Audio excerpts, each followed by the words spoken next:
Haryana BJP में CM चेहरे पर घमासान को लेकर आज खबर बढ़ी है। विज के बयान के बीच धर्मेंद्र प्रधान का भी बयान सामने आया और कह रहे हैं नायब सैनी के चेहरे पर लड़ रहे हैं चुनाव, नायब सैनी ही सीएम होंगे। अनिल विज ने कहा था मैं दावा पेश करूंगा।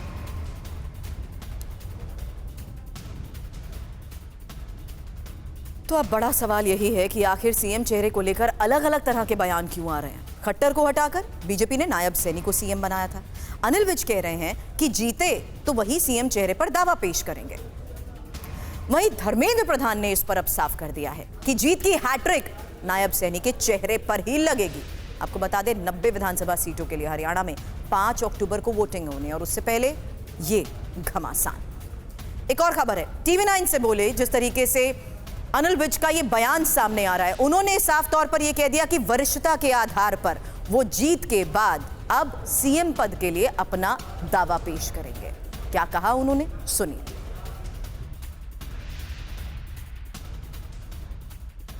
हरियाणा के पूर्व गृह और स्वास्थ्य मंत्री अनिल विज इस वक्त हमारे साथ मौजूद हैं। उन्होंने मुख्यमंत्री की कुर्सी पर दावा किया है बीजेपी की ओर से। हम उनसे बात करते हैं। विज साहब, ये जो आपने दावा किया है इसके क्या मायने निकाले जाएं और आप क्या अभी भी अपने उस बयान पर जस के तस हैं कि आप सीएम की कुर्सी पर दावा करते हैं?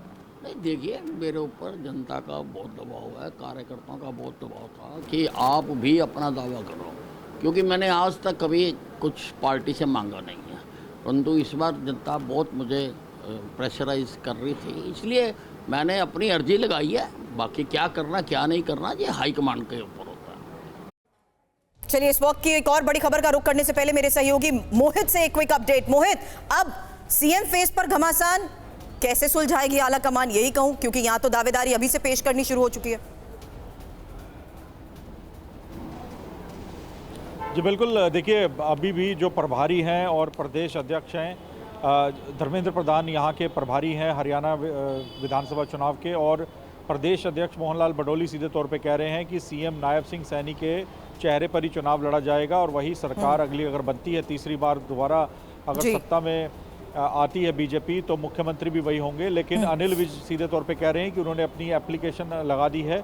उनका ये कहना है कि सीनियरिटी के हिसाब से भी उनका हक बनता है और उनके समर्थक चाहते हैं कि वो अब चुप ना रहें बल्कि सीएम के पद पर अपनी दावेदारी करें। इसी वजह से उन्होंने अपने दावेदारी आलाकमान को पेश कर दी है और अनिल विज को इंतजार है। वो कह रहे हैं कि अभी नतीजा आने दीजिए, नतीजा आने के बाद मैं और पुख्ता तरीके से अपनी जो दावेदारी है उसको पेश करूंगा। यानी अनिल विज पीछे हटने को तैयार नहीं है। अब देखना होगा कि आलाकमान कैसे इस पूरे मसले को सुलझाती है, क्योंकि नायब सैनी के चेहरे पर ही चुनाव लड़ने की बात लगातार बीजेपी आलाकमान द्वारा कही जा रही है। बिल्कुल।